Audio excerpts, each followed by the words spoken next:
nuestra república, jóvenes. Y por eso es que hoy tenemos el desastre que tenemos. Porque lamentablemente hemos cometido errores en el pasado. Nuestra república trae consigo, Fátima, una carga de errores. Primero 50 años de militares que no hicieron nada. El guano y el salitre se desaparecieron y el Perú no obtuvo grandes riquezas como las debió tener. Vinieron civiles que fueron apoyados por la población más vulnerada del Perú. ¿Quiénes son? ¿Quiénes son la población más vulnerada del Perú? ¿Qué clase social? ¿De quiénes estoy hablando? Los campesinos, agricultores. Muy bien, Misael. Del indígena, del campesino, que viene sufriendo desde siglos atrás. Creyó en la república, creyó en la independencia y Leonardo está igualito. El campesino está igual o peor, Leonardo. 50 años de militares no hicieron nada. Civiles no hicieron nada. Vuelta a los militares, la guerra con Chile. El indígena seguía pobre, analfabeto, y aún en el siglo XX se agudiza la cosa. Porque ya no solamente, Fátima, el indígena es pobre y es analfabeto y no tiene su tierra, sino que además en el siglo XX se le suma un problema más. ¿Cuál es? La discriminación racial. Porque en el siglo XX, aproximadamente en 1940, 1950, el indígena sale de su tierra, que ya no le da, porque fue tomada. ¿Por quiénes fue tomada sus tierras? Por el oligarca, por el latifundista. Él se adueñó de las tierras comunales. Y el campesino decidió dejar su tierra, venirse a la capital, a las ciudades. 1940, 1950. ¿Ok? ¿Y qué encontró acá? ¿Mejoró su nivel de vida, Yeriel? No. ¿Qué encontró? Racismo, Roberto. Encontró racismo, encontró discriminación. Entonces su situación se empeora. Entre estos hechos, jóvenes, surge justamente del pueblo, Yeriel, un nuevo partido político. En realidad no nace como partido, Yeriel. Nace más que todo como un sentimiento popular.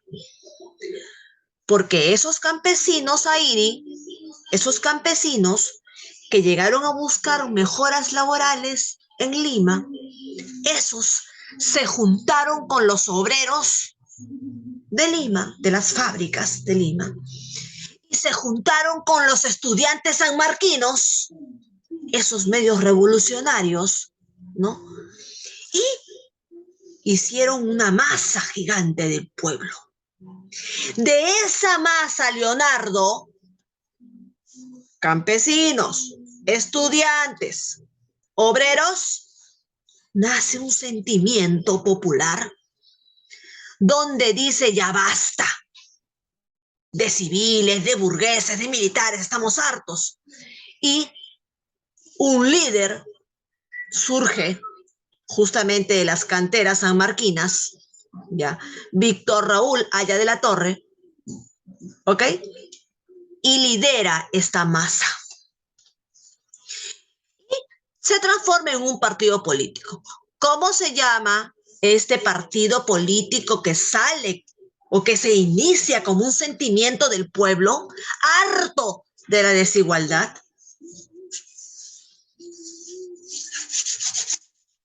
No me contestes, Misael. Cualquiera menos Misael.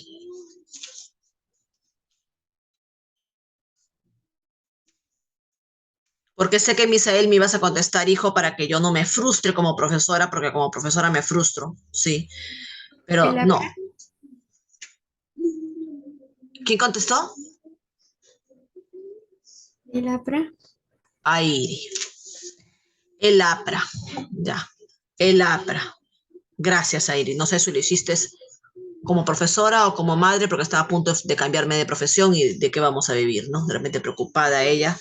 Mamá no sabe nada más que enseñar, va a buscar tu trabajo. Ya, no te preocupes, hija. Gracias. Exactamente, el APRA, ¿no? El Partido Aprista Revolucionario Peruano. El APRA surge, Leonardo. Y estos civiles y estos militares, miren, los civiles y los militares comienzan a temblar porque se dan revueltas en Lima, específicamente en Lima y también en algunas provincias como Arequipa, algunas provincias como Piura, el norte del Perú, y el sur como Arequipa, empiezan a, sí, estamos hartos de lo mismo y nosotros los campesinos seguimos igual y solamente Lima se embellece, solamente Lima ve la riqueza y los demás ¿qué? El Perú somos todos. Y empiezan las provincias del norte, especialmente del norte del país, a movilizarse también y juntarse con este partido llamado APRA, que apareció, Andrew, como un partido revolucionario. Así se llamó, Partido Revolucionario. ¿Y quién temblaba? ¿Quiénes tiemblan en la revolución? En cualquier revuelta, ¿quiénes tiemblan? La oligarquía, que estaba en el poder, y los militares, que también les gusta el poder. Por lo tanto, a ellos no les conviene que hayan revueltas internas en el país. Así que se dan las elecciones de 1930 y el pueblo ya no quería saber nada, ni de militares, ni de civiles oligárquicos, adinerados, ricos, que solamente ponen leyes a favor de ellos. Entonces, el APRA se presenta, pero Sánchez Cerro se mete en las elecciones y, ¡oh, maravilla!, gana las elecciones.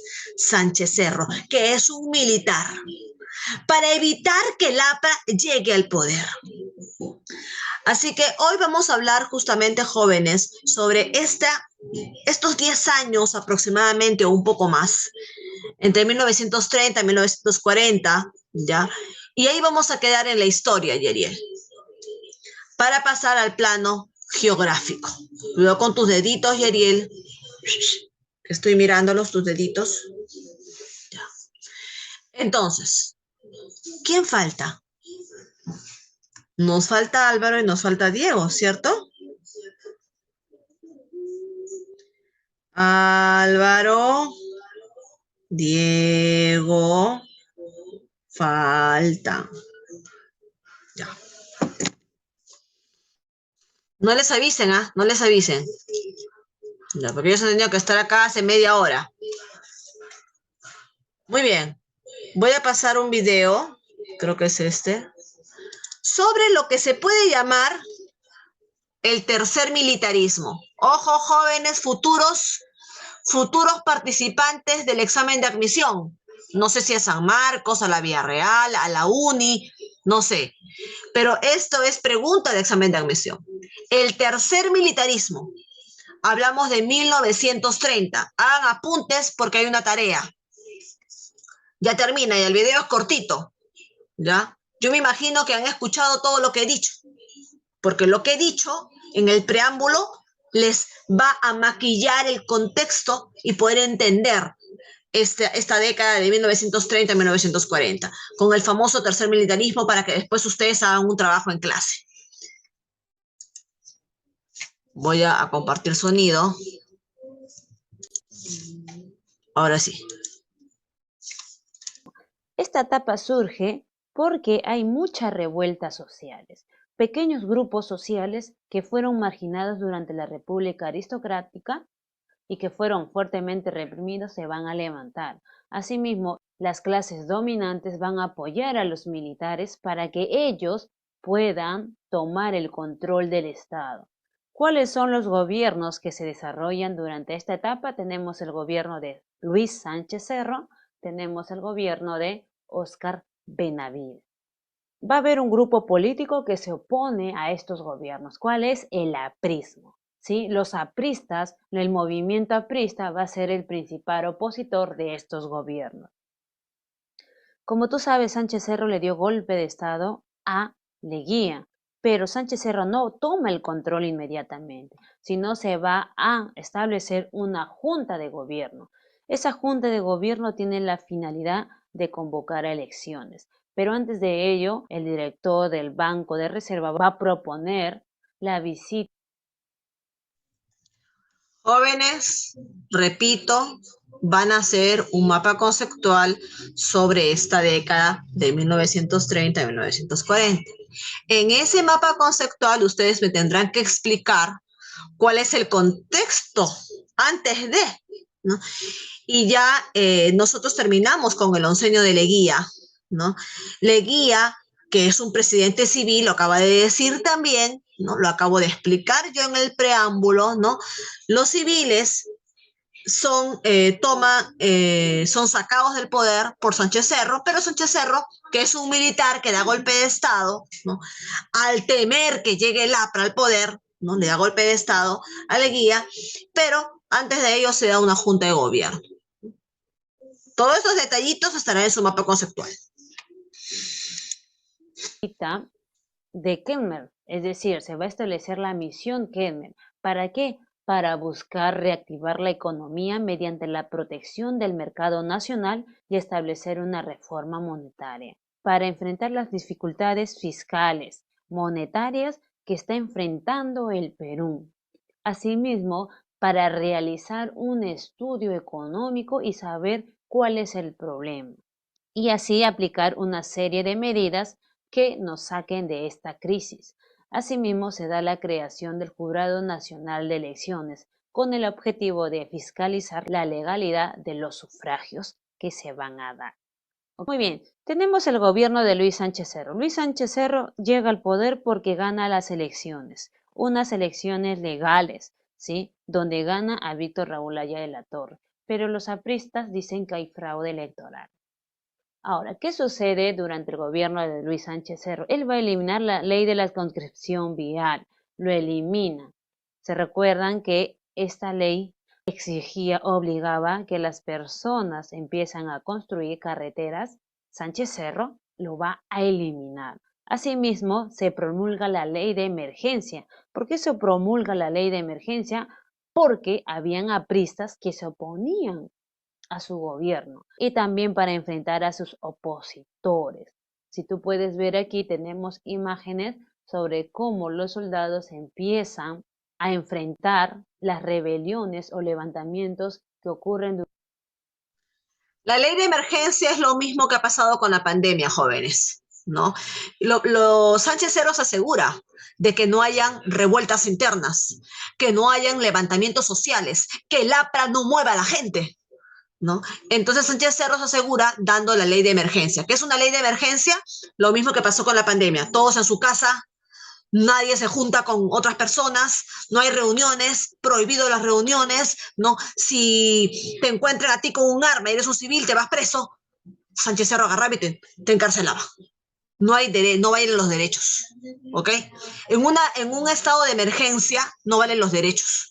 Acá las autoridades salen y si te encuentran con algo infragante te meten al toque.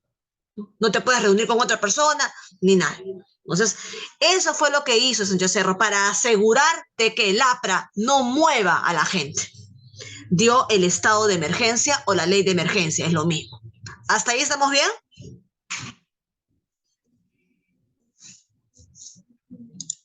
Durante el gobierno de Luis Sánchez Cerro.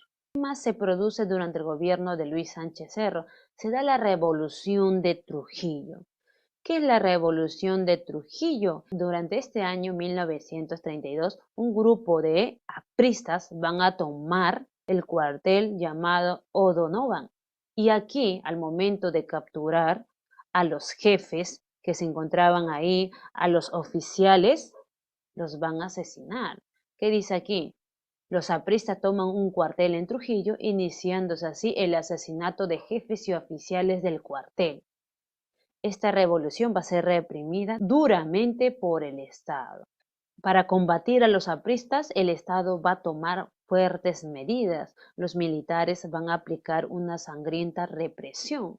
Y a todos estos hechos trágicos, lo que provoca la muerte de muchas personas, se va a conocer como el año de la barbarie. ¿Ok? Y a esto también hay que agregarle que miles de apristas van a ser fusilados en las ruinas de Chanchán por el hecho de haber tomado un cuartel en Trujillo. ¿Ok? ¿Qué más tenemos? Se origina el incidente de Leticia. ¿Por qué se origina este incidente? Porque los loretanos van a ocupar ese poblado que se había cedido a Colombia. Sánchez Cerro lo va a destacar muchísimo y él va a respaldar esta medida y se está preparando para una guerra, pero lamentablemente Luis Sánchez Cerro será asesinado por un joven militante aprista cuando Sánchez Cerro estaba viendo el desfile de los militares. Y en abril de 1933 será asesinado, como ya te dije. Los gobernantes, ¿no? Y más que todo cuando son de un estilo populista, ¿no? Quieren venderse, ¿no? Lo mejor posible y destacan algún hecho, ¿no? En favor del pueblo. Por ejemplo, yo podría decirles, ¿no? Que en esta semana, me parece que ha sido esta semana, ya, no tengo con exactitud la fecha, pero en esta semana que ha pasado, en la cual han puesto una denuncia a nuestro presidente Castillo, ¿no? Una denuncia por estar dentro de una mafia de corrupción, ¿no? Coludido ahí en su entorno más cercano. Esto el presidente no lo puede, ningún presidente tiene que ser, todos los presidentes tienen que ser probos, ¿no? Deben de tener una moral y una ética intachable. Al encontrarse algunos indicios en los cuales que el señor Castillo tiene a su familia involucrada con alguna supuesta red de mafia de influencias, es que la Fiscalía de la Nación ha hecho una denuncia hacia él. ¿Ok? Hasta ahí está la cosa. Entonces, esto está en proceso todavía para que se proceda o no, ¿no? Pero el hecho es que, ¿qué cosa ha hecho Castillo ahorita?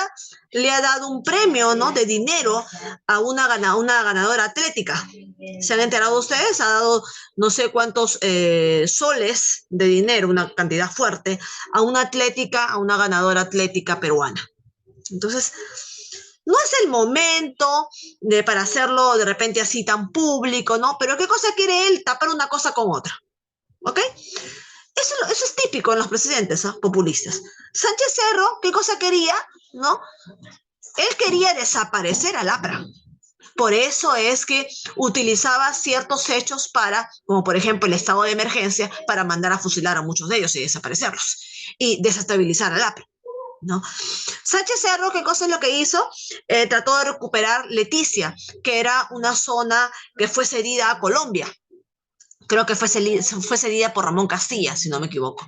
Entonces, se genera una revuelta en Leticia, donde Sánchez Cerro iba a mandar a sus militares. Justamente entre esa situación es que Sánchez Cerro, distraído de repente por este hecho, ¿no? Que él quería sacarle ventaja, para que el pueblo, ¿no? De, ay, Sánchez Cerro va a recuperar nuestro territorio peruano, sí, y no, y se vuelvan a hacer el sentimiento patriótico hace Sánchez Cerro, pues muere, lo mata, ¿no? Lo mata un aprista, ¿ya? Son típicas situaciones, hijos, estoy relatando un poquito, darle un poquito más de detalle, explicando lo que se explica en el video, sumado al preámbulo, porque ustedes van a hacer un mapa conceptual de esta década. Continúo. Por un militante aprista. Muy bien, tenemos el segundo gobierno de Óscar Benavides. Él va a subir a la presidencia después del asesinato de Luis Sánchez Cerro. Va a establecer asimismo la ley de amnistía general. ¿Para quiénes? Para los presos políticos, para los exiliados, para los apristas que fueron perseguidos y exiliados también, pero se va a anular esta ley de amnistía. Benavides anula esta amnistía y asimismo va a declarar el APRA como un partido ilegal. Pero ¿por qué se anula esta ley de amnistía? Porque después de ello se va a dar el asesinato del director del diario El Comercio, por la cual Benavides va a tener que reanudar la persecución contra los apristas.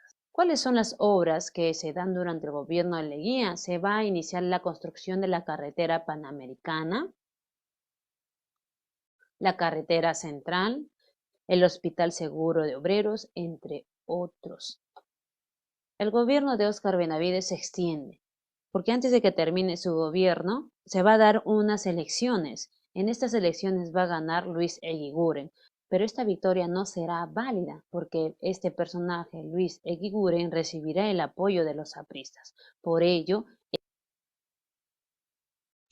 Acá por ahí en la explicación del audio habla, se confunde, ¿no? Dice Leguía en vez de decir Benavides, por si acaso, corrijo.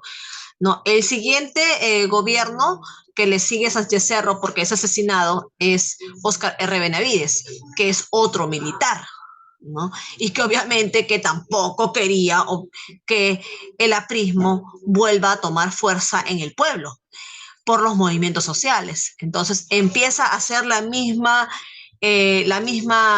práctica que Sánchez Cerro, ¿no? Comienza a eliminar a los apristas y por eso es que anula la ley de amnistía, porque todos los apristas iban a salir de la cárcel. Apristas que habían sido encarcelados en la época de Sánchez Cerro por ser los líderes de revueltas y movimientos sociales. ¿Ya? Hablan de las construcciones de los hospitales y de ahí, pues, el APRA, ¿no? Ya estamos acercándonos a 1940, jóvenes, y las elecciones las gana Luis Eguiguren, pero las anulan porque es un gobierno respaldado por el aprismo. Víctor Raúl de la Torre, como verán,